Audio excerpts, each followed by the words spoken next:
But before we begin the sessions, would like to invite our partners who we do this workshop together with to share the few words with us today. So Top, if you're ready, please share the few words. Thanks. Good morning and good evening, everyone. Thank you for joining our first EWC workshop and impact measurement hosted by ANDE. My name is Kuntap. I work for an organization called Gopi Partners. We're a Pan-Asian venture capital firm with presence across North Asia, South Asia, and ASEAN. With over 1.2 billion in assets under management, we support entrepreneurs from early to growth stages with a deep focus in emerging and underserved markets. This is our second year working with EWC, and we are proud to co-host EWC's first regional competition in Southeast Asia. As you may have guessed, the competition's theme this year is sustainability, and we have chosen startups that have demonstrated a meaningful and measurable approach to advance sustainable development from across the region. Through our competition format, 16 startups from Thailand, Singapore, Vietnam, and Indonesia have been branched into 3 distinctive industries to qualify for the final round of the competition. These industries include biosphere, inclusive society, and growing economy. Only 2 startups per industry will make it through the qualifying round. The competition finals will consist of 6 startups, all from different industries, all competing for a ticket to the EWC Global 100 stage and a chance of winning $100,000 in in-kind prizes. Our qualifying rounds are set for the 2nd to the 4th of August, with the competition finals concluding on the 6th of August. So without further ado, I would like to give the floor back to Andy to continue the session. Thank you and good luck to all the startups and with the rest of the competition. Thank you, Top, for sharing those words. So right now we're going into the session itself, and joining with us today, 2 most important guests who would bring this session to life. So in the first part, you'll be hearing from Malali St. Clair, our senior impact analyst, to walk you through the practices, and you'll hear the real case example from Celia Boyd, co-founder and technical advisor at G Investment Cambodia. Without further ado, Malali, if you're ready, then please take us away. Yeah, thanks. Sounds good. Thank you so much, Chinikit. Good morning and welcome, everybody. As Chinikit said, my name is Mallory St. Clair. I've been with ANDE for about a year and a half, and I'm a senior impact analyst. We're about to go through a session that might be a lot of information, and we have limited time. So I'm going to ask for some audience participation, but I'm not going to have time to pause for questions as I go through the material. So as Chinikit said, if you do have questions, please enter them into the chat. Can we go to the next slide? Okay, but first, before we get into anything, let's get to know each other. You might be familiar with Menti, hopefully by now, but what I'd love for all of you to do is log on to menti.com and enter the code highlighted and answer 3 questions. I'd like to know the position you currently hold in your organization, what you want to know about impact measurement in management, which some of you already put in the chat, and what 3 or 4 words best describe impact measurement in management to you. And we have this really cool plugin where we're going to be able to see all of the answers coming in live. So please go ahead and do that now. And we should hopefully be able to see all the answers coming in.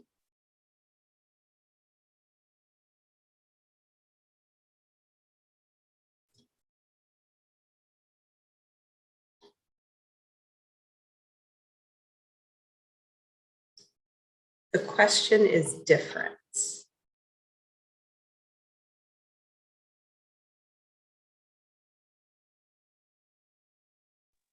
It asks for 3 or 4 words that signifies impact measurement. Oh, okay.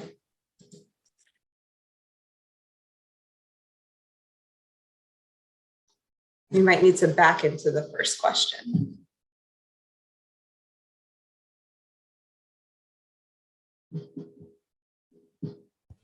There we go. We have someone answering the questions now. Perfect. So we're joined by CEOs, co-founders, program coordinators. This is perfect. So I had really hoped that it just wouldn't be impact measurement in management people joining us today, because even though we're talking about IMM, having a working understanding of IMM is really critical at the leadership levels of the organization. So I hope that you all come away with some practical knowledge of how important this is for all aspects of your organization. Could we go to the second question? The second question here, and let me know if you're not seeing it, is what do you want to know about impact management and measurement?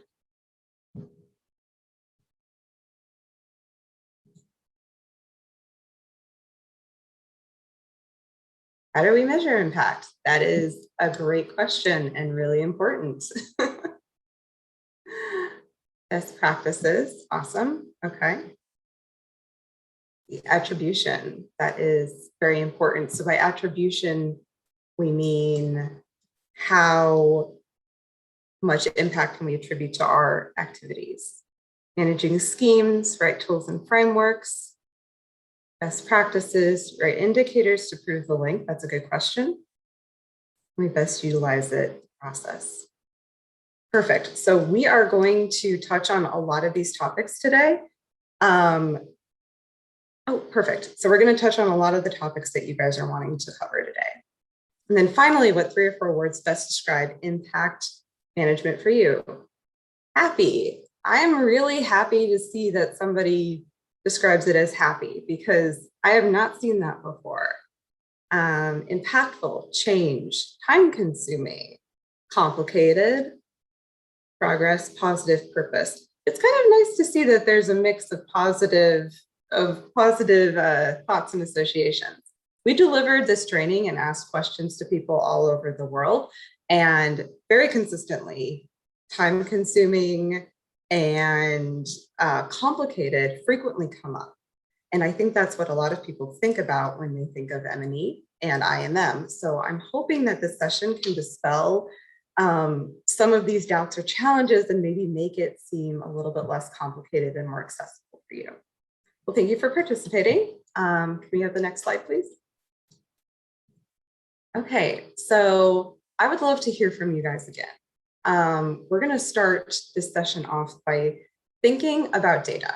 And I want to hear from you all about what data you currently collect in your organization and why do you collect it? So feel free to unmute yourself and speak. If nobody volunteers, I am going to call on you. So don't make me do that. But if anybody would like to unmute themselves, hop right in.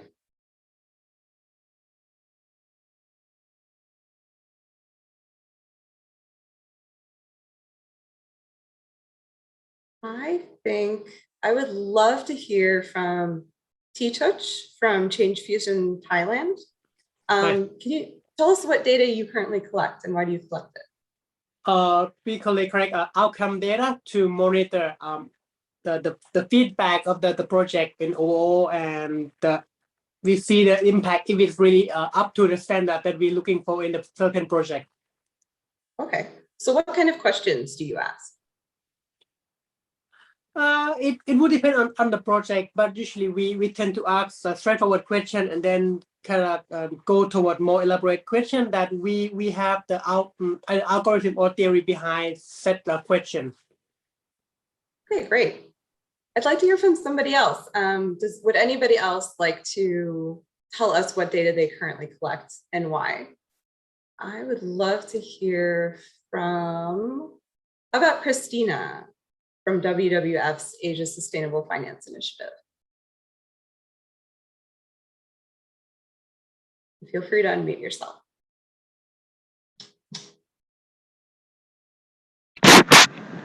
Hi, can you hear me? Yes.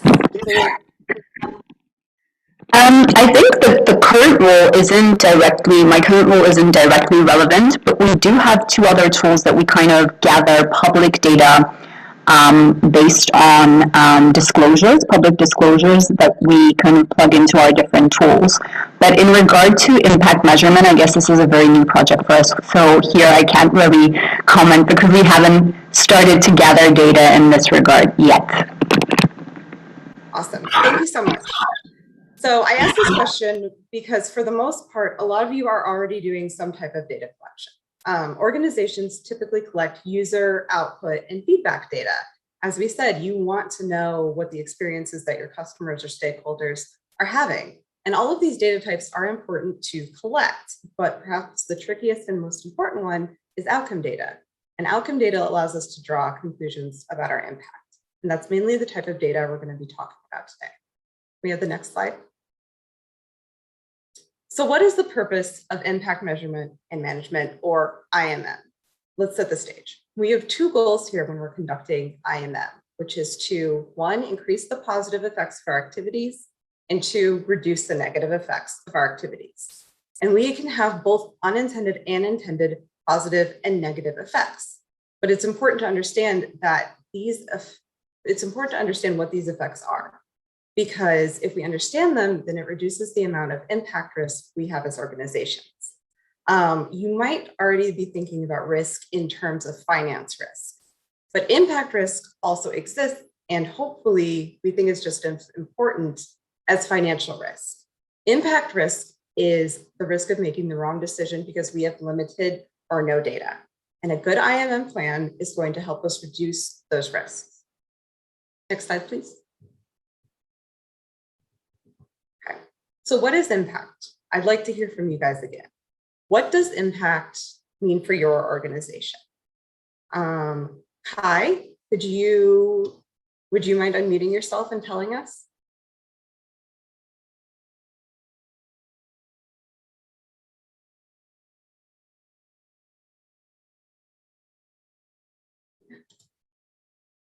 He might be away.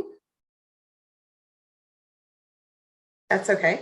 How about somebody else? How about Thao from Kiss Startup Vietnam? Okay, hi everyone. Can you hear me now? Yes, thank you. Okay, so for me, impact is a change that created by a sequence of activities, and it will bring both like positive and negative effect to people or environment. Perfect. Yeah. Couldn't have put it better myself. Thank you so much. Yeah. Impact is the amount of change that our contribution in our activities has caused, AKA what happened. So impact data is the data that we typically collect in an IMM program. But we're not just interested in impact data. We want to understand what the changes are that people experienced, how important those changes are to people, and then who the people are that are experiencing these changes. And the people that experience changes as a result of our programming are stakeholders. The stakeholders are the people that you are going to need to collect data from and work with to understand your organization's impact. And these stakeholders are important because ultimately IMM is all about people. It's all about understanding the impacts and the effects that what we do has on people. And I think that it's kind of easy to get away from that in evaluation in IMM. So I just wanted to state that and set the stage for us as we go in. Next, please. So I am going to be giving you a very broad overview of what it actually looks like to implement impact measurement and management. You know, all these principles sound great, but what do we actually do? So our partners at Social Value International created this graphic to illustrate the impact management cycle. And there are 4 cyclical stages, which are plan, do, review, and respond. And you can see from this graphic that those stages in the cycle align with the operational stages of actually delivering a program or a product or a service. A lot of people fall into the trap of doing IMM after a program has been concluded or after you finish doing something. This is incorrect. While you're strategizing about how to deliver, or while you're thinking about building a program or initiative, you need to be also creating your IMM plan. Data collection needs to be happening while you're actually delivering your product or service. And analyzing the data that you collect needs to feed into your decision-making process of how to change, pivot, or adapt your product or service. So I'm going to go through an overview of each step in the cycle now. Next, please. Okay, so first step, planning. SVI came up with key impact questions that are probably kind of going to help frame or think about the planning stage. A successful IMM plan is going to be able to answer all of the questions that you see there on your screen, which is the problem you're trying to address, the proposed solution. So hopefully the program or initiative that we're going to deliver is the proposed solution, the impact goals, and who your stakeholders are. The impact goal is the type of change that we hope to see as a result of our proposed solution that solves the problems we are trying to address.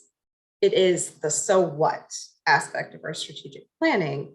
And hopefully anybody who is running a socially focused organization like us is doing so because they're trying to solve a problem. Next, please.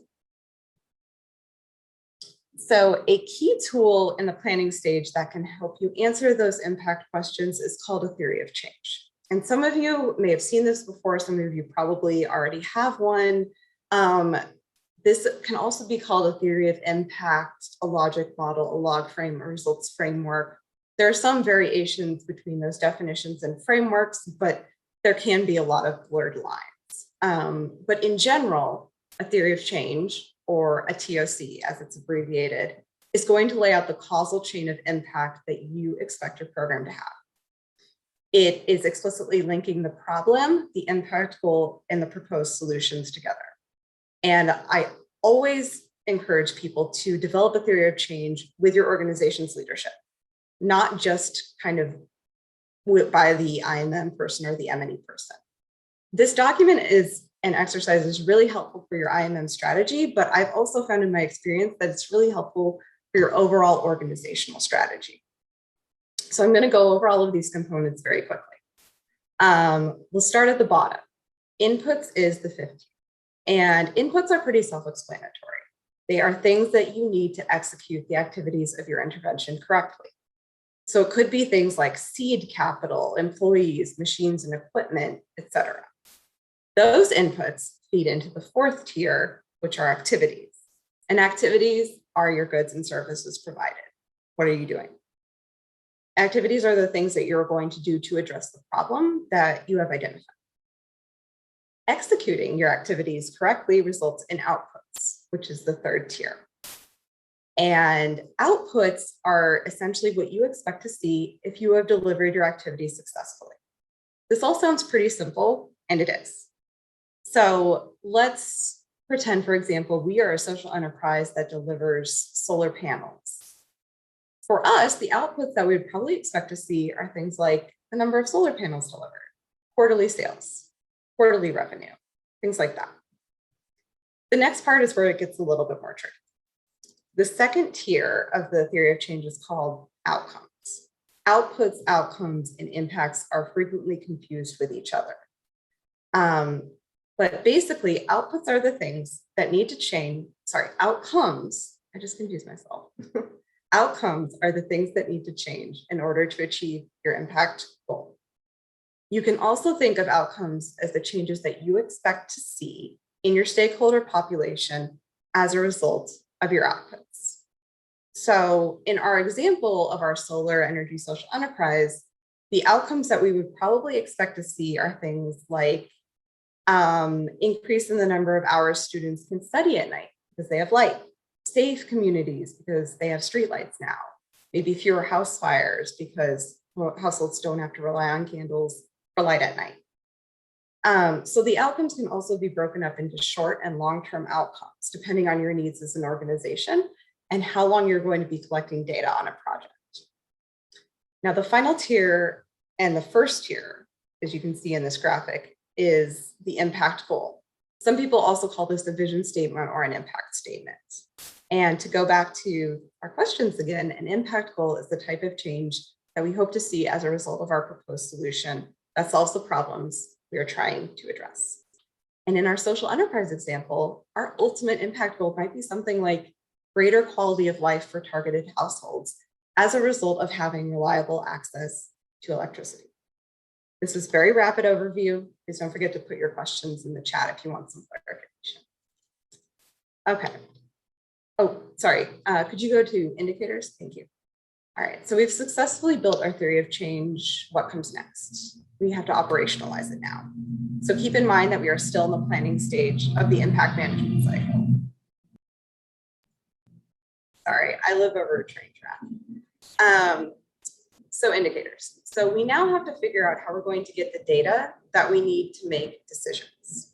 We need to develop indicators. They're also sometimes called metrics. Indicators are how we measure outputs, outcomes, and impact. In our social enterprise example, let's say we have an outcome that says we want to expect to see safer communities as a result of having solar lights. So how might we measure that as an indicator?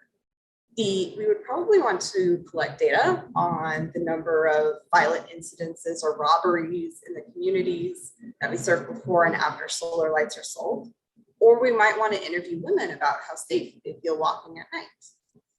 Keep in mind, you can have both subjective or objective indicators. And an objective indicator would be something like the number of violent incidences in the community. A subjective indicator could be something like women self-reporting how safe they feel walking at night. And both are valid because both indicators allow you to understand whether or not you are achieving the outcome that you're aiming for. And your indicators can be both quantitative and qualitative. And in fact, it's usually better to have a mix of both. Next, please. So finally, the other key component of the plan stage is to identify your stakeholders. And you probably are going to want to do this at the same time you're creating your theory of change. It's really important to explicitly define your stakeholders because they're probably not going to be a single homogeneous group. So I would love to hear back from somebody who participated previously about what your stakeholder is. Let's see. Christina, could you unmute yourself and tell us what is your stakeholder group for your initiative? Or if you prefer, you can put it in the chat.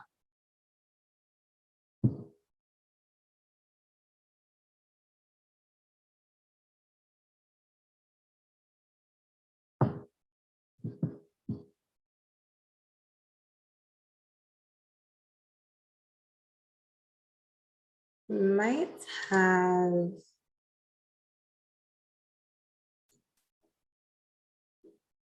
Christina, are you there?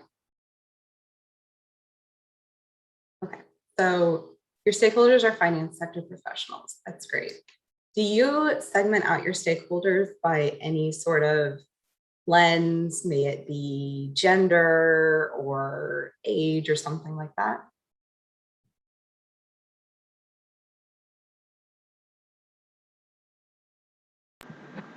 Sorry, I just went to a quieter place. I think it's easier if I mute myself. No, we don't really go that granular. It's more about, I guess, the different kind of subgroups within the finance sector. So, for example, you would have banks, you would have asset management and other types of investors. You would have regulators, policymakers, and central banks. So that's how we kind of look at it. And of course, I mean, we don't really consider factors such as age groups and gender and so on because it's not significant specifically for our stakeholder group. But I mean, I guess part of what we do and part of how we want to achieve impact is also through training and capacity building to kind of shift, from financial institutions allocating capital to activities and such as loans and investments to things that do harm nature and people to more, sustainable green activities that actually will have a positive contribution.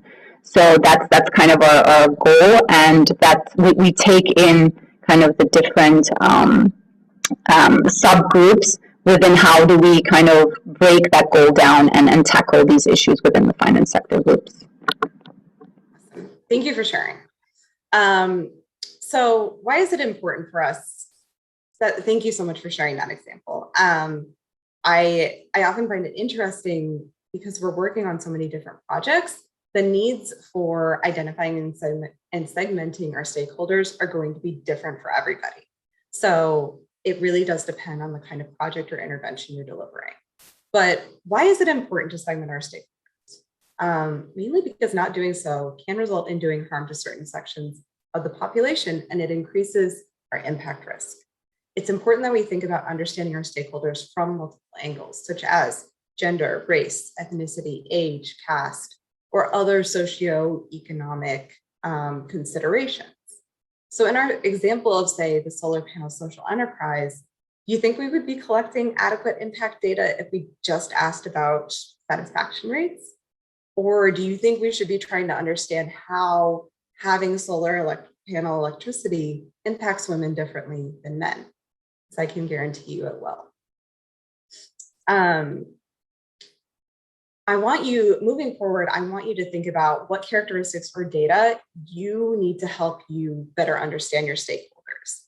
And think about how you may want to segment your stakeholders in different ways than you currently are moving forward. Next slide, please. So now that we are out of the plan stage of the IMM cycle, we're going into the second stage, which is actually collecting the data. And collecting the data is going to help you answer what outcomes your stakeholders are experiencing and if stakeholders are experiencing different outcomes. And you should be able to understand that if we've adequately segmented our stakeholders. So data collection is informed by your indicators.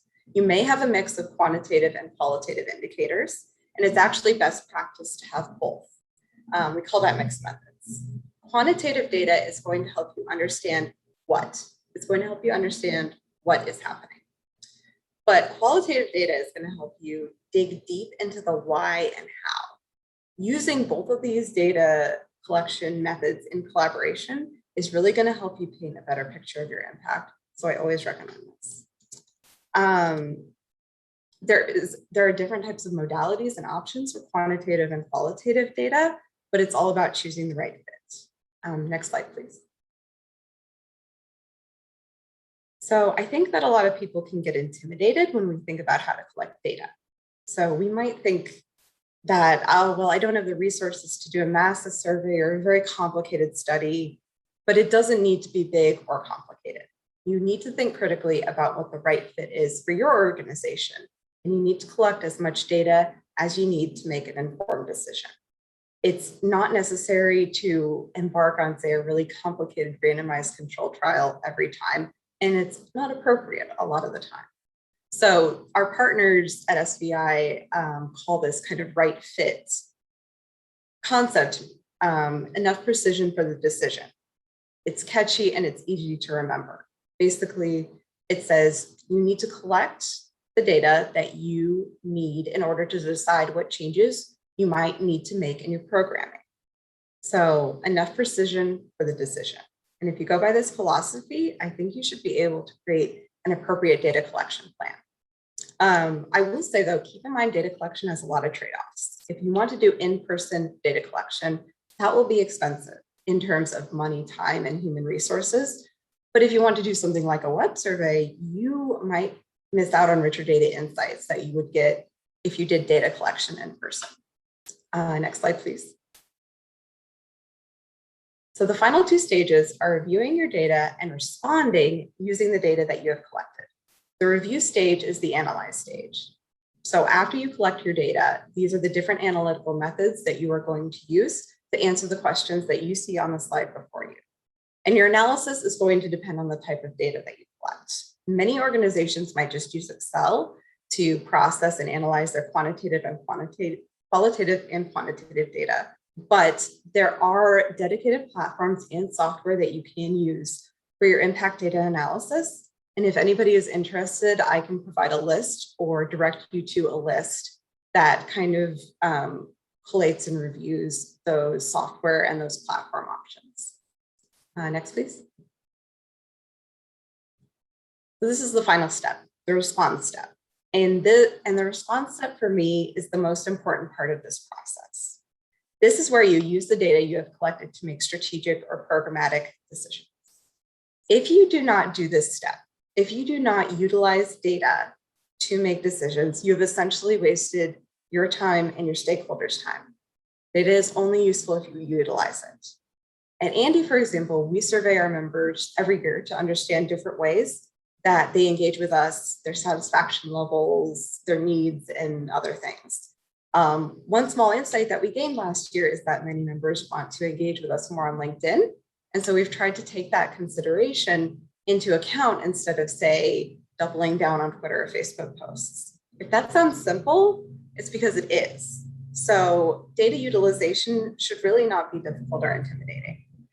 But I do want to underscore that you need to intentionally have a plan about how you are going to utilize your data and how it is going to feed into the strategic decision-making process of your organization. So that was a fast and furious overview.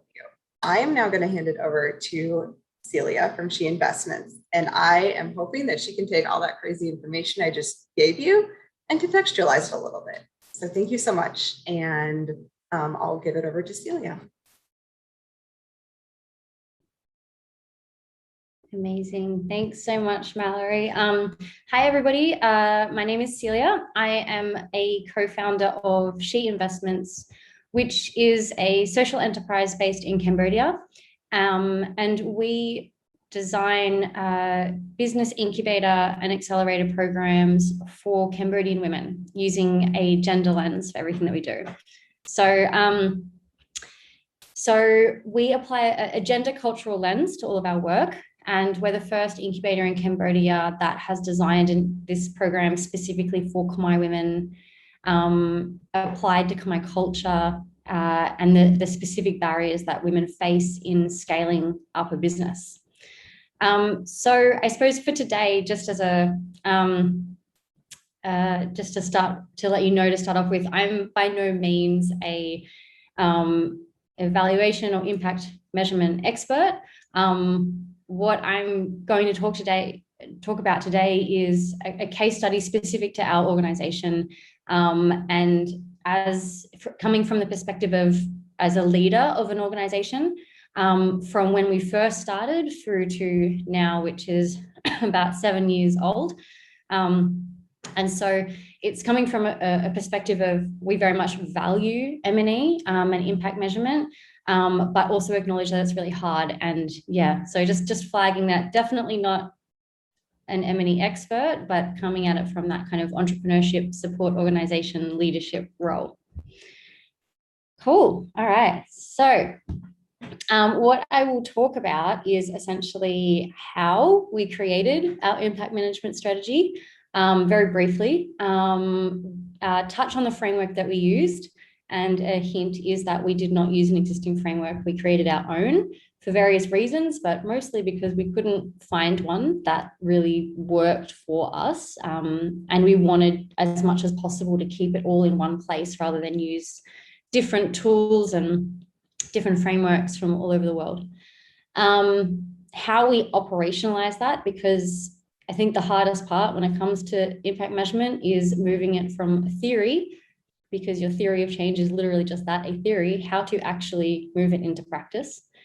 And I'll talk very honestly about the challenges that we've faced and some of the learnings that we've had come out of that. We launched in 2015 with a pilot incubator program.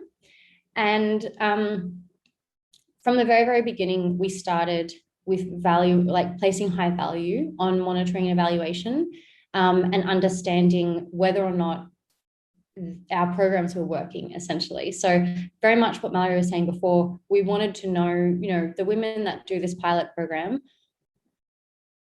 we didn't really have this super clear theory of change or framework because we were brand new, we were early stage, we had no money. But we knew that the purpose of it was to help them scale their businesses. So we needed to know, was that happening or not? So we had different data that we wanted to collect. We made lots of mistakes, but we started from that perspective of this is important to know whether or not what we're doing is working. And so from the very beginning, we placed a very high value on M&E. And I think that has what has helped us a lot moving forwards, because it means that we have a lot of data, which can be valuable for many different reasons, but it kind of ingrained this value in our organization, that not only delivering activities and outputs is important, but actually having a theory of change and focusing on the impact we want to create and why we exist in the first place, that is very important to us from the start. And I think as a leader, that's really what your role is when it comes to M&E. You don't need to be an M&E expert, but you need to get your team on board with the value of it. So basically, we delivered that first program. We collected data. That was great. We got a little bit more funding. We started delivering more programs. We started collecting more data, and then got to this point, which I'm sure many organizations have come to, where you're at that kind of tipping point where you're getting some traction. We had data from 50 entrepreneurs, and then we kind of got our big win, and we started to scale really quickly, and we basically doubled in size. And that is awesome for many reasons, but of course, along with that comes growing pains. And from an M&E perspective, what basically happened was we turn around and there's just data and spreadsheets everywhere. Like, it was the biggest mess ever. It was not in a centralized place, and it was just incredibly stressful because we put, you know, so much into all of this data collection. And what had happened was we had all this data and we weren't really using it, and it was not even like in a way that could be used very well because it was so messy. And along with that came a lot of human error and data being entered incorrectly, because it had gotten to the point where we just scaled everything and kept these systems that weren't really working. So hit that point, huge mess, lots of stress. And what we realized was that we actually needed to go back to the beginning and relook at our theory of change and set the foundations for growth from an M&E perspective. So after a number of years of operation and already delivering programs, we went straight back to the start, and yeah, from the very beginning. So next slide. So what we did was go back to, what does impact actually mean to us? Why do we exist in the first place? And take away all of the programs that we run, all of the workshops, the outputs. What does impact actually mean to us as a team and as an organization? Our vision and mission remains the same. And so looking at what that means in terms of impact. Then as the leader, what I decided was that we had to find the right people. So that's from a leadership perspective, in terms of leaders on your team who really value M&E. Guidance from people who are experts in this area. Advice, that could be, you know, pro bono, or it could be consultants, but whatever works for you. We got to a stage where at first we kind of had everyone doing everything because we're a startup. But we got to a stage where it really got to a point where we had to make the decision about whether or not to financially invest in M&E. And we made that decision. And honestly, it was probably one of the best things that we did. It was a risk, and from a leadership and cash flow perspective, it was terrifying, but it was really important, and I'm glad we did it at the right time. So one of those investments was actually hiring dedicated male staff, which totally understand you can't do until you get to a certain size, but it was a good thing. It was definitely what we needed to do. And then finally, as a leader, I made the decision that we had to dedicate time and resources to developing a proper strategy, because otherwise we weren't really going to be able to grow any further. And this was really going to inhibit our growth if we didn't have this in place. So next slide, please.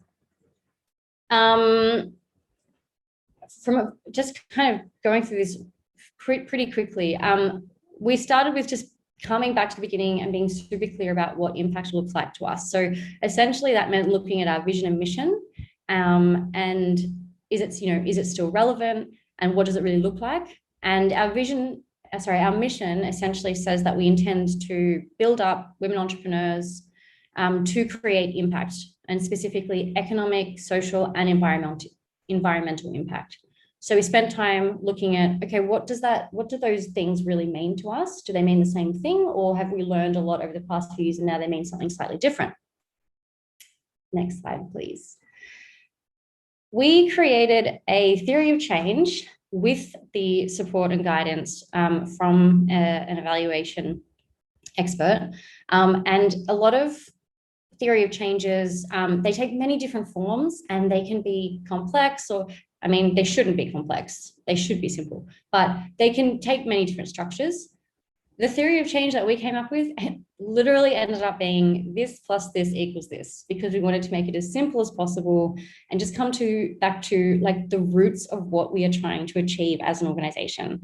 So we said to make it as visual and as simple as possible, that by providing specifically gender-focused, culturally tailored and innovative business support structures for Cambodian women entrepreneurs, we theorize that we will make positive economic, social, and environmental changes. So that's simple enough for us to go ahead with. Next slide, please. From there, we created an impact measurement framework, which kind of looks a little bit like a more complicated, or not complicated, like a more built out theory of change, I suppose, but using that model of looking at, okay, well, what are the outcomes? You know, what our vision and mission is up the top. What are the outcomes that actually looks like? What do we mean by this vision and mission and this impact? What are the specific outcomes that we can measure that to us equals social, economic, and environmental impact? Next slide, please. So we had this lovely theory and we all agreed on it, and it took a while to develop, even though it really wasn't that much of a change from where we'd come from. But then we were like, okay, how do we actually make this happen? How do we actually implement this? Because this looks wonderful, but my computer is still barely working from all of the spreadsheets that are saved everywhere, and there's just still this giant mess of data. So how are we going to actually do this? So these are steps we take and what I suggest, but again, there's no right way of doing it. But the first thing that we did was we turned our theory of change and impact measurement framework into a logical framework, into essentially a plan, which is essentially our impact management strategy. So what does this look like? And how will we create that impact specifically through the activities that we do? Then we developed the indicators for our outcomes. So our outcomes we were really happy with, but specifically, what do they look like? One of our outcomes is business growth.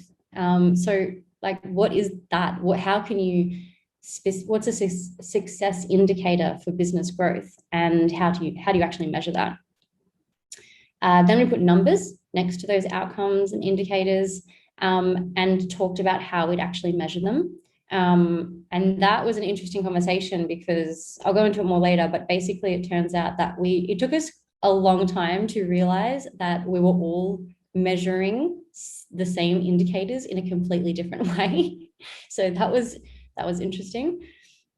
And then finally, creating the actual implementation tools. So the tools and the templates that your team can actually practically use to collect this data.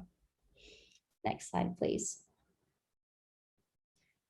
So very high level, this is what we used as a model to create our program logic, to make it as clear as possible. Essentially, our inputs equals, enables us to deliver these activities, which leads to these outputs. And our theory is that these are the outcomes we will achieve from doing all of those things. And then longer term, this is the impact that we hope to create. So the next slide shows our program logic in a lot of detail. And I won't go through it because of time, but I'm very happy to share this with anybody who may be interested. But essentially, you can see that our inputs are, our participants, the funding that enables us to deliver these programs, our team, all of the stuff that we need to deliver these activities, and all of the different activities that we do, primarily incubators, accelerators, as well as other support services. The outputs that we hope that we will deliver, and again, these are very numbers based, and what we don't want to get stuck on is activities and outputs, because this is what you're going to do, but it's not what you're going to achieve and what you're going to measure. So moving on from there, what we actually want to look at measuring is this next stage, is the outcomes. So the outcomes we want to see from all of this is women increasing their profits, scaling their businesses, accessing finance, etc. And then long term, the impact that we want to make, which fits in with our vision mission. Next slide, please. So the second step is looking at these outcomes. We developed specific indicators for these. And then the third step from there was putting numbers against them. So next slide, please. So these are just some examples. When we think about things like business growth, women scaling their businesses, what are some indicators that specifically measure that? So when it comes to things like businesses scale, for example, as an outcome, to us, we decided that the way that we would measure that is revenue growth, profit, whether businesses formalize, actually register. Things like social impact, we decided to us looks like job creation. So we want women to create broader impact within their communities. And one of the outcomes of these programs is for the intention to women's businesses to grow, but actually create jobs for other people and therefore increase their own incomes, but also increase other people's incomes and all of the social benefits that come from that. So we also have been talking more recently about not only just counting jobs as a tick box, but looking at what do those jobs look like? Are they fair? Are they decent? Are we growing businesses that are employing like 12-year-olds, or are we growing businesses that are, creating more income opportunities for women, for people with disabilities, with stable working conditions? Are they being paid fairly? Are they safe at work? All of these things. So these are just some examples. And again, I won't go into this but in detail, but at the end of the day, what we realized was really important was we needed to actually make this super clear, not just for our team, but, internally, but also externally. When we say this is an outcome that we're striving towards, what do we actually mean by that outcome and the keywords that are used in it, just to be super clear and on the same page that we're all talking about the same thing. Revenue, for example. In places such as Cambodia, where we're working, revenue is an English term. It doesn't mean the same thing to everybody. So we need to define those things. And then we identify the specific success indicators for that outcome. So a woman recording, like actually writing down, recording somehow her income, expenses, her revenue, when she wasn't doing it before, that to us is an indicator of success. For example, a woman paying herself an income. This is, applying a gender lens to it. But in Cambodia, I would say 90% of the women that we work with do not pay themselves a salary. They pay everyone else a salary, but they use their money to pay for household expenses, which basically means they're unpaid labor in their own business. So this is not necessarily a success indicator for other organizations, but for us, a woman paying herself a salary for the first time and making that decision is really important and something that we want to specifically know about and measure. Next slide, please. And then finally, we created the tools. So we ended up with this wonderful document and we were really clear on all of our indicators of success and how it all fit together very neatly. But then we actually have to, collect that data. So we need to do that as simply as possible. And one thing I really want to stress through this entire process is that we wanted to simplify things, because as soon as something is too complicated, it just doesn't happen. Like no one does it. It just ends up being this document that sits on your shelf somewhere and looks really nice and you include it in proposals, but it's not actually being used and therefore you're not learning from it. So we tried to make this as succinct and simple as possible. Previously, honestly, we were trying to just measure everything and we were collecting so much data and just too much data. Like we just knew things about some of our participants that, I mean, it was really nice to know, but we're not a research organization that has heaps of funding to just collect data and do like a census. We're specifically trying to measure certain things. And we had all this data that we were like, what are we doing with this? And it just created more work. So making sure that our baseline inline surveys were specifically addressing the indicators of what we're trying to measure, were in local language and being delivered appropriately. And that we're just collecting the data that was really the most important. And honestly, we're still going through that process, and we're probably, every year we refine it more and more, because some of the feedback we still get from participants is, this survey is too long. Like this, why do you need to know all of these things? So it's something that we're constantly refining and trying to make more simple. And then we need to systemize it. So probably one of the biggest challenges that we came up against at the beginning of this year, actually, was all of these things were ready to go. And then we were talking to our Mel, expert, our consultant, and she's been amazing and worked with us for 18 months. And then at the end of it, we were like, wait, where is this data going to be? Like, where is it actually going to be managed and stored in one central place? And we realized we didn't have a data management system that wasn't like an Excel spreadsheet. And there was just too much data. And we were like, oh my God, what are we going to do? So we realized that we had to actually like systemize a lot of those things and put specific people in charge of it who would manage it, because obviously, too many cooks in the kitchen. It can't be, once you get to a certain size, it can't be everybody's job anymore. Once you're not a small startup team, it's no longer everybody's job. It has to be like, everyone has to value it, but you have to have people who are specifically responsible for managing this. Cool. Jumping ahead. I could talk about this forever, and I'm aware that this is not a very good example of a PowerPoint slide because there are too many words, but I can share it afterwards. But I guess the challenges for us are, I'm sure, what many organizations have come up against.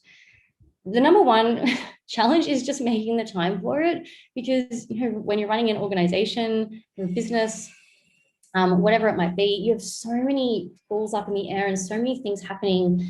And even if you really deeply know and understand the value of impact measurement and data collection, it's so hard to make the time for it, and you feel like you're just constantly running to catch up. So I feel like that's a really common challenge, is there's just never the time to do so many of these things. Knowing when to invest the resources is really hard. Like, we came from, 3 co-founders who were essentially volunteers. We had no startup capital. We were very used to that, no, we can't afford it, there's no money conversation. So knowing when to take to invest in impact measurement, whether it be from financially or in our team's time, that was a difficult decision to make. And I think the ultimate learning from that, and a tip that I would give you, would be just do the best with what you have. Don't say like, we're going to start with this amazing system and framework and this really expensive data management system, all of these things, right? And we're going to pay a consultant $20,000 and it's going to be amazing. If you don't have that, if you're not at that point, you don't need to start there. You need to start with what you can realistically do, and then make the decision about when it is time to invest in that stuff. And again, making time for things like data analysis, reflection. Are we actually learning from this? Are we using it to improve our work? Getting really stuck in like activities and outputs and delivery and meeting deadlines, rather than sitting back and looking at, oh my God, like, look at the measurement of this program and look at the stories that are coming out of this. And like, we've achieved this together. This is amazing. And taking time to celebrate that. Human error in data collection is a big one. That is definitely something that I personally had many meltdowns about, for lack of a better term, just looking at some of our data and just being like, I mean, did this woman genuinely increase her revenue by $20,000 a month? Because if so, that's amazing and good for her. But like, that just doesn't seem realistic to me. So actually taking the time to look at mistakes and trying to figure out how to avoid that as much as possible is a really big challenge. And then I guess just taking a step back and remembering, like, why do we exist in the first place? What are we trying to create? Why are we're getting so stuck in the project and the delivery, and the external pressures and deadlines that come from your partners or funders or whatever it might be. Really taking that step back to reflect is just, it's hard. It's a big challenge. Cool. Next slide, please. And then I guess my tips are very related to these challenges. The number one thing would be to just make the time, which is obviously easier said than done, but it's just the most important thing you can do. Like, you're just never going to have the time. And it's the same kind of thing, like when people say about starting a business or having a kid, like there's never going to be the right time, but you just have to deal with it and you just have to make that time, because it is really important, and the benefit and value that you get from having this framework in place and getting your team on board with it is really important. And when I say make the time, I don't mean just you personally as a CEO or a co-founder sit down and write an impact measurement framework. That's not what I mean. What I mean is setting an example and leading your team to dedicate that time, like showing how valuable it is for your entire team to put time aside and really spend time on this together collaboratively, coming up with this framework and how you're going to approach it. And that takes a long time. It's not going to be a 1 or 2 day workshop or team retreat. It's going to be multiple sessions like that over like a 1 to 2 year period before you kind of really get there and get it right. And then, as I said, do what you can with what you have, and then as you grow, you can do more of that. Engage your team and don't make assumptions. And speaking as, like, you know, a white Australian woman who's working in Cambodia, I can tell you that's the biggest mistake that I've made, is making so many assumptions about a country and a culture that I honestly know nothing about. So engaging the right people and the team members to be part of the process is really important. Asking for help. No one is expecting you to be an evaluation or impact measurement expert at all. There are so many people out there that are willing to give advice and have chats with you. And then if you have the resources, engage people who can help you and guide you in the process, and facilitate it if you don't feel like you can do it yourself. I'm running out of time, so jumping to just one kind of my biggest tip would be set the foundations for growth. There's so many organizations, they hit this point where they get a big win and they suddenly grow quite fast. And what happens is there's so many systems operationally, and also when it comes to things like M&E, that are just not set up for that growth from the beginning. So they're okay at a certain point, but then when you scale, it just falls apart. And that's when you end up with like data and everything everywhere. And then one thing that I can't quite see with the bottom point, but I remember from writing in there, is I have talked so much about data and data collection, but it's really important to remember that numbers and data is not the only way to do it, and stories are really important. And I think that when I say invest in things like Mel, that's not just like Mel stuff and data storage systems and blah, blah, blah. We also made the decision to invest in things like making really lovely case study videos and taking the time to conduct more like deeper interviews with our graduates.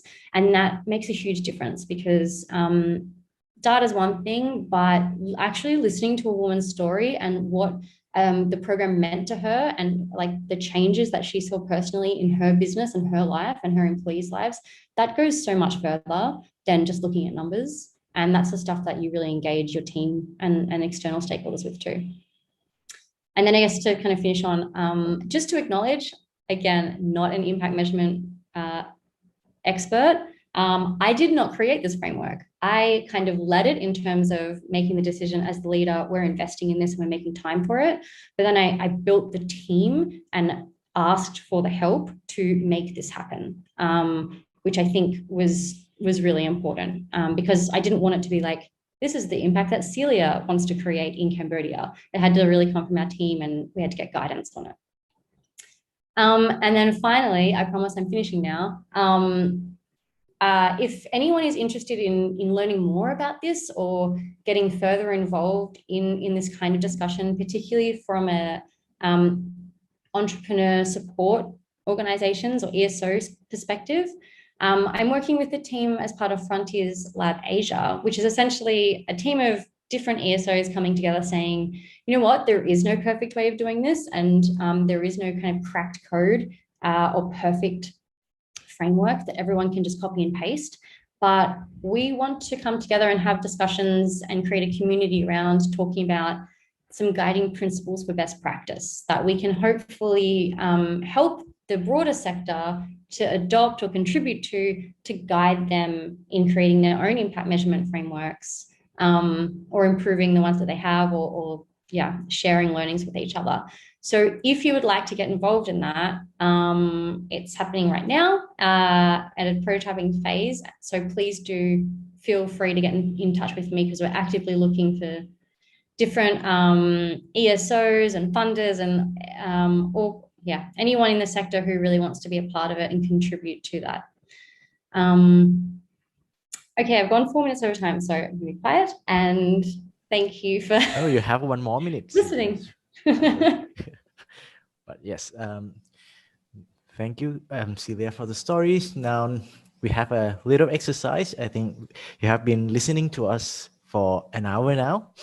So, Malali, please walk us through the questions, please. Thank you. So we have been talking at you about all of these different kinds of IMM principles and applying them. So I want you to apply what you've learned in a little exercise. So we are going to pretend to be funders. We are trying to decide which organization to give a grant or an investment to. Chidike, can you put up the first line? Okay. So we have to choose between organization A, which has 30 people employed as a result of their initiative, and organization B, which has only 10 people employed as a result of their initiative. So organization A and B. We have limited data right now. We only know output data. We only know kind of what has directly resulted from their programs or their activities. So given this data, I'd love to know which organization would you fund? Organization A or organization B? And since we're pretending to be funders, I would love to hear from a funder. So maybe Peggy from Mingy Foundation, would you mind taking yourself off mute and telling us who would you choose to fund? Organization A or organization B?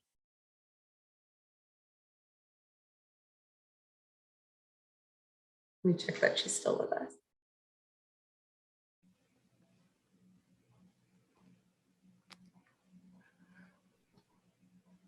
Maybe we open up for anyone. Okay. Yeah.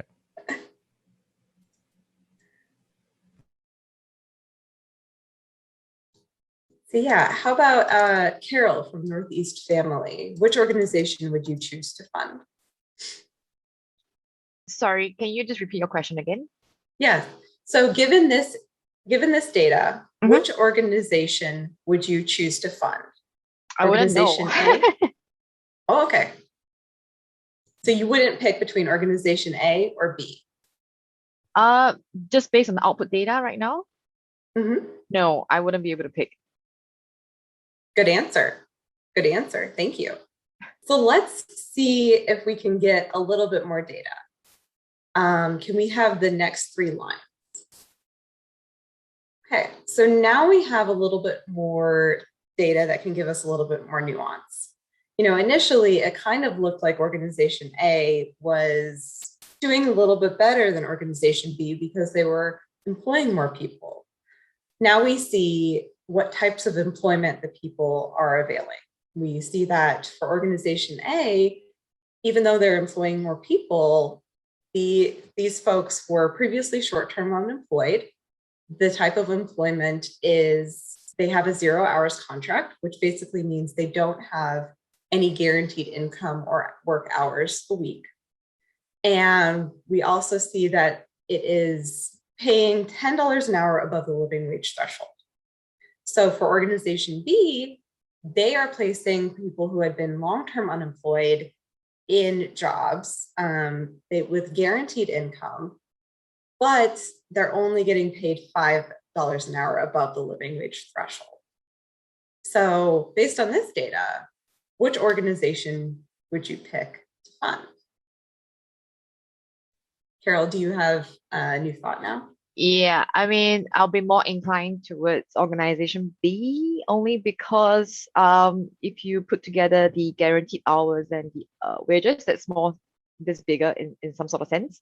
But I'll also be interested to see whether that can be sustained over time. Like, is that just for 1 month or for 6 months or for 12 months? And like, what happens to that after a longer period of time? So that's additional questions that I would actually ask before I decide between A or B, if that makes sense. Yes, and that's a perfect transition. So you want to know the sustainability of the changes, right? And we have some data. So could we have the last 4 lines, please? Okay, so now we've got some more nuanced impact data. We can now see that for organization A, 40% of the people that they've placed are still working in the job after 1 year. In contrast, 70% of the employees that were placed by organization B are still working in their job. And moreover, for organization A, they estimate that around 80% of their stakeholders would have secured employment without the intervention of that program. But in contrast, for organization B, only 40% would have secured employment without the program. So Carol, again, which one would you pick to fund now that we have this complete data? You're putting me in a spot. No. Well, I would still be more inclined towards B only because we care more about sustained changes in terms of the fact that 70%, which is a higher percentage compared to A, is still working in a job after 1 year. However, if you look at the contribution, that's another thing to consider. Like, to what extent is that because of the activities that B has introduced? Because the contribution is 40% as compared to 80% for A. So that's something that I would like to find out more through obviously chats. And I guess one thing that we always also look out for is qualitative data. So like, sort of like qualitative feedback from the direct participants or kind of communities that they work with to see actually to what extent has sort of the softer indicators or non-tangibles changed for these people. That's something that we actually also care more about within our foundations. So I would say it's a bit of both. I'm not totally sure at the moment until I speak to both A and B. But based on the data, I would definitely be more inclined towards B for now.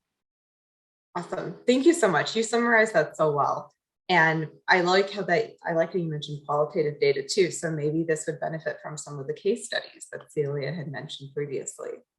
Thank you so much. That was wonderful. Did anybody switch their initial thought about which organization to fund after you got more data? Were you originally like, I'm only for organization A, but then did you switch to organization B? And you can put it in the chat if you don't want to go off of it.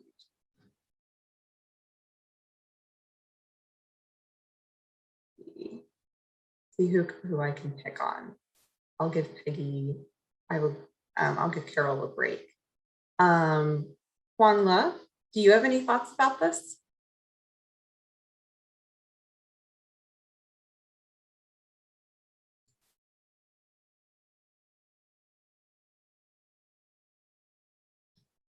Let's see, who else hasn't spoken yet?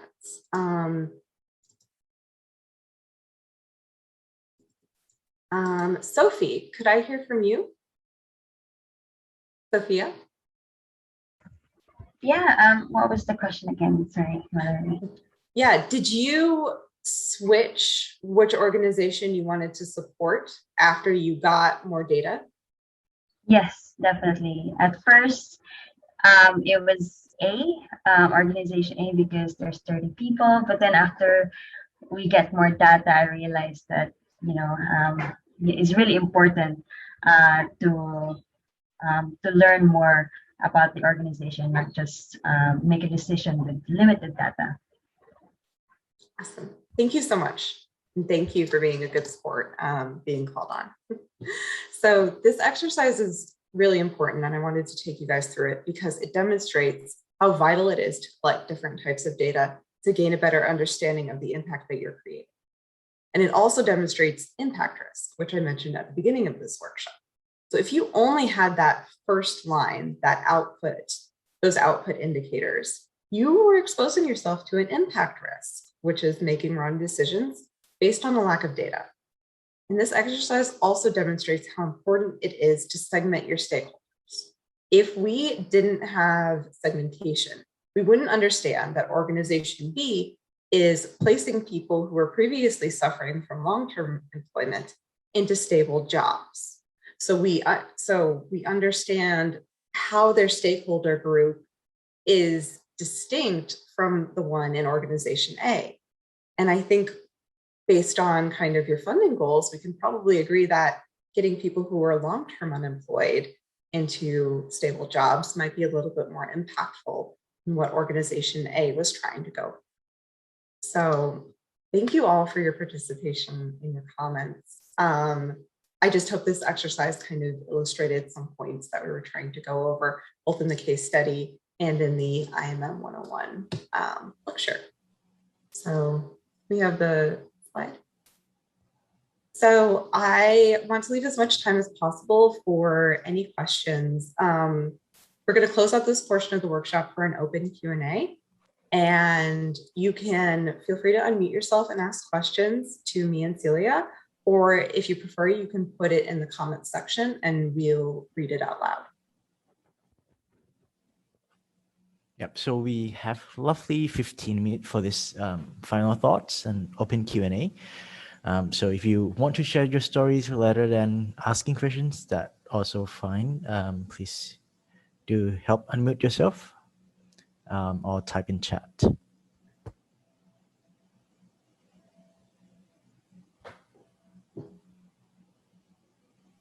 I have a question, if that's okay. I was just curious, like, how do we actually, based on experience, what's kind of like the best practice in terms of measuring contribution or attribution, if that makes sense?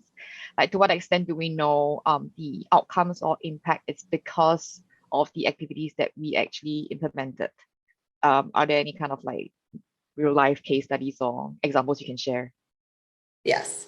Attribution can be a tricky thing because there's different levels of rigor with, there's different levels of rigor. I'm trying to explain this without going into a whole rabbit hole. There's different levels of rigor that you can generate with regards to attribution. A lot of times you should be able to answer the question, you should be able to make the statement, my organization and my activities contributed towards this impact goal. A lot of what people will do is try and measure the state of stakeholders or of an organization or of a community before the intervention has taken place, and then measure after. So that means that you need to have an IMM plan before you go into actually implementing your intervention and take a baseline data survey to try and get a picture of what was happening before the intervention so you can compare it to what happened after the intervention. And that's a common way that many people do that. Okay, so in the last example that you showed, there's this contribution line of like 40%, 80%, right? Do you know, is that something that you made up, or is that something that was actually measured or from a real life case studies? Oh, that was made up. Okay, sure. Okay, no problem. Thank you.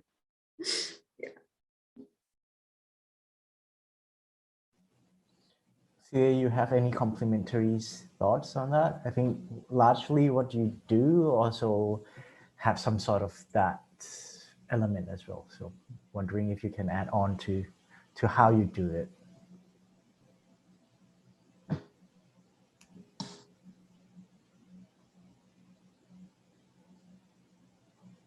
Celia, how does she impact measure their attribution? Sorry, Shingit, I wasn't sure if you specifically said me or not. It's a good question. Because you have to be so careful about what you claim. And sometimes, we see entrepreneurs going on and doing amazing things, but we can't claim like their success is our success, or like every time they do something or they reach a particular indicator just because it's part of our theory of change. So the most, I suppose, simple answer would be that we ask them. we say like, we ask them, when they achieve particular goals or indicators, we ask them, from your perspective, how much of this has had to do with your, like, as a direct result of your participation in our program. And so that's where things like case studies and interviews and kind of storytelling really help a lot to give more context and depth to that. And one thing I know when working with entrepreneurs, a really common thing is that, particularly in a really small ecosystem, you'll often see entrepreneurs jumping around from incubator to incubator. So that's one thing to also take into consideration, and kind of acknowledging, are we contributing to their journey without taking too much credit. I guess it's almost like having that disclaimer, like, this is what we're trying to achieve and this is what the numbers say. And a lot of this is self-reported from the entrepreneurs themselves, and making disclaimers about the data you're collecting and the stories you're telling, and also just not pretending to know what you don't know. Like, we often have to come back to the whole, like, we are not a research institution. So we're kind of coming at it from a perspective of storytelling would be a really key one, and direct feedback from the participants.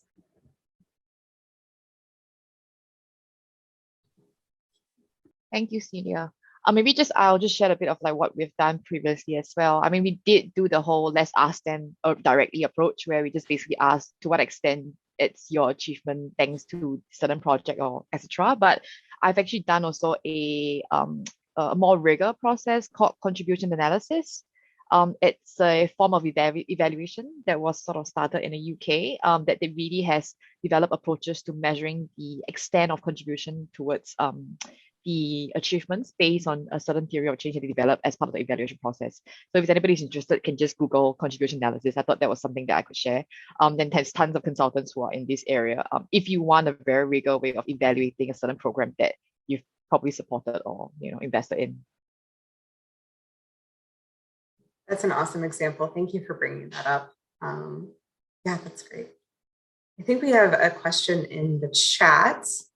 Raphael says, I would be interested if you could share an example where a company implemented impact measurement, not necessarily as an add-on tool for review and research, but integrated it into their direct core business development cycle, similar to a design thinking approach. Oh, that's an interesting question. I'm gonna have to think about that a little bit. Something that one organization that definitely comes to mind is Acumen, kind of impact investor.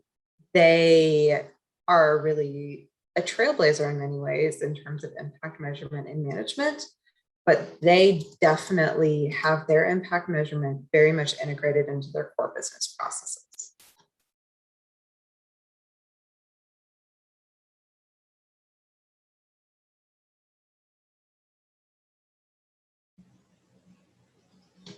I would also add, I think it depends what you're using that data for. Like, for our organization, having impact measurement, it has to be integrated into our daily activities and our business development, because it directly correlates to our partnerships and our selling points and our business growth. So us having a really clear impact measurement framework in place and really good data enables us to win bigger bids and get more funding and work with bigger partners. So, that's taking a very like business financial perspective to it, but it's also the reality. And it's us trying to talk to funders and basically say that we think you should invest in our organization because we are measuring these things. So rather as an add-on for us, it's very much integrated into our daily activities, everything that we do, because it contributes direct value to the growth of our business. To give another example of an impact investor, Root Capital is also really good to check out. Since they're an impact investor, they integrate their financial, they basically integrate their financial due diligence along with their social and environmental. So they've taken that and they've mainstreamed it completely into their due diligence processes. And they've been able to really sustainably integrate that data collection and that IMM cycle into the overall business cycle.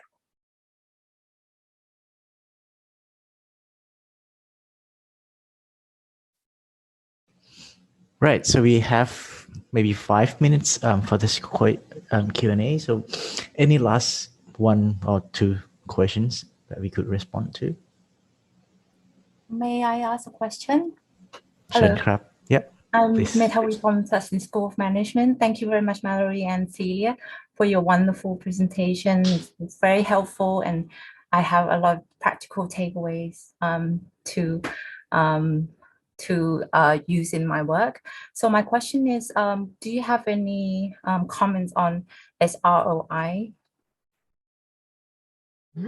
Oh, good question. Yeah, so SROI, for some folks who maybe aren't familiar, it means social return on investment, and it is basically a process in which you try and very rigorously quantify the amount of social impact with the amount of money or investment that you put in. And I would definitely recommend checking out Social Value International's guidance on SROI. That's kind of like one of the benchmark studies. I think that it is helpful in some cases for contextualizing and comparing different interventions, but I do think that it's limited in that it's pretty much fully quantitative. So you don't get the nuance of qualitative data, and it can also be kind of difficult to compare SROIs of different organizations if they're not in the same sector, if that makes sense.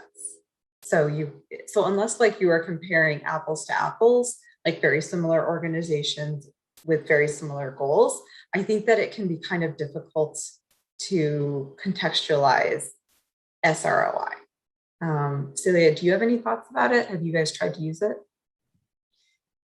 Yeah, I agree. I think to me, it's really similar to things like the most significant change in terms of like storytelling as an impact measurement evaluation tool. I don't think it should be a standalone thing. Very the same as what Mallory said. It's like it's very rigid. And for us, to be really honest, I think we would have loved to use something like that. We didn't have the capacity. It was a bit complicated. It wasn't super scalable for the number of entrepreneurs that we work with. I think that it's really good for organizations that like specifically that are maybe more in impact investment and working with like really specific enterprises, and they need that data, particularly if they're taking that like investment financial lens. And I think I loved so many parts of it, but there were also parts that to us, it's like business growth is really important. And it's what we're here to do, but things like women's agency as entrepreneurs, and the kinds of jobs that they're creating, and so many of these things are just as important. And it's so hard to balance things like just putting financial numbers against something that is difficult to measure. So I think it works really well in very specific cases if it suits you and your organization, either as a standalone tool. I don't think there's ever a good standalone tool, but as a part to that, like a contributing tool. But if there was an organization that was only using that as a tool, I would really ask, like, well, have you spoken to any of those enterprises, those entrepreneurs lately? Like, how are they doing? Are they okay? Are they just like providing you with financial reports and numbers that like you can't directly correlate everything into money? It's just not that tangible, you know? So I think it's, in some ways, I think it's really good. And in some ways, I also think it's trying to simplify something that's not simple. I totally agree. Yeah, 100% agree. Right, thank you both. I think that's the last question we would take for this formal Q&A sessions. For any of you who are interested, we will spare another 15 minutes to open up after this, we close this formal workshop, right? Just for an interest of terms, just to lay out there are many IMM resources as any of you has shared in the sessions. We summarize just what we think is a good next step after this 101 here. And as Mallory mentioned, Social Value International, our members also have their own convenings in October in Bangkok. So if you are interested, check them out. And all this link will be in the slide that will be shared to you later. And for ANDE's ourselves, we have many others type of convenings through digitalizations, climate and environment, and women entrepreneur related as well. So if any of you has an interest in any of this, please do let me know. Last thing before we close, please stay connected with us to all the channels and let us know how we did it today. You like it, don't like it, what can we do better? Please let us know. So with that, thank you everyone for your times, and we'll be closing this formal IMM 101. And if any of you interested to stay on, please do. We will have another 15 minutes to talk to Marley and Celia. So thank you, everyone. Thank you all. And please do let us know your feedback. Please support our IMM.